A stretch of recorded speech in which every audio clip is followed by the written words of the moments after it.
Hay gente que dice que las teorías científicas no estudian por completo la realidad objetiva. Bueno, vamos a empezar. Las teorías no estudian la realidad.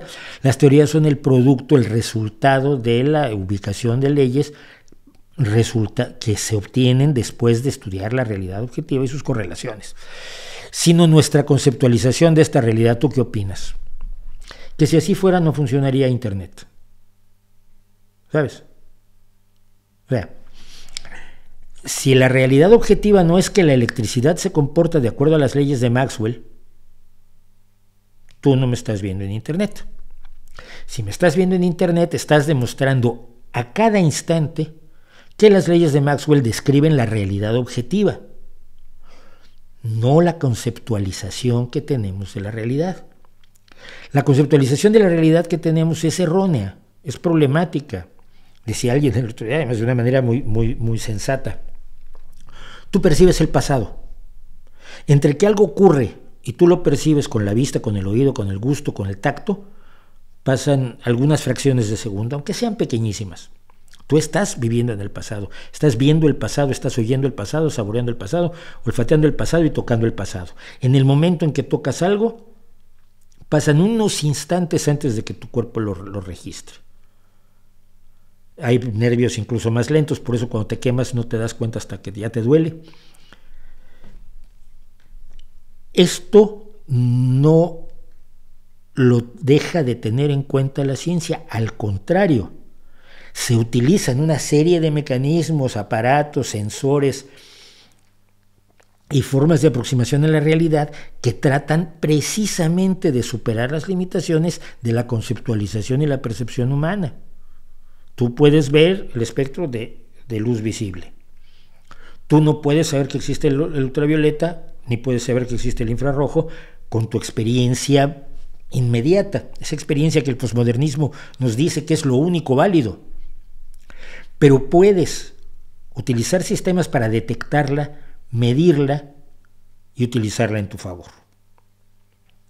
Las energías ultravioletas y las energías infrarrojas. Aunque no las veas, aunque no las puedas ni siquiera conceptualizar, y te pongo un ejemplo.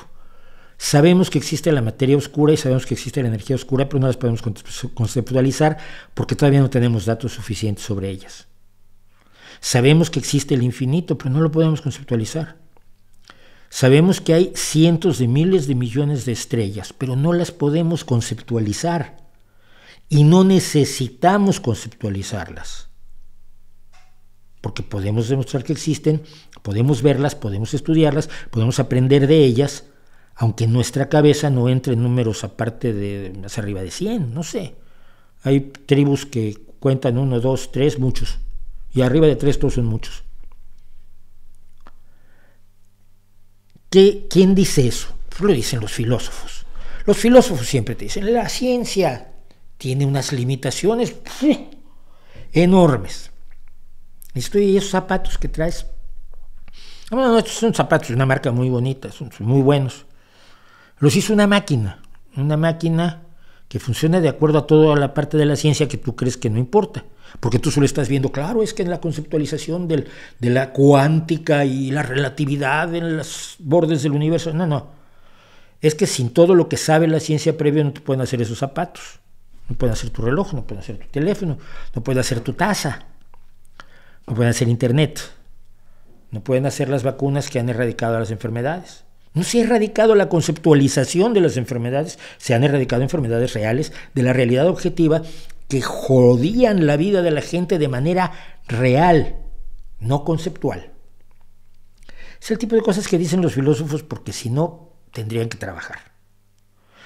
Pero que tiene muy poco valor a la hora de enfrentarte a los hechos. Si tú partes de la base de que tu conceptualización de la realidad es la realidad, pues trata de comportarte como si la realidad no existiera y vas a ver que la primera vez que te des con una silla en la espinilla, empiezas a entender la realidad objetiva.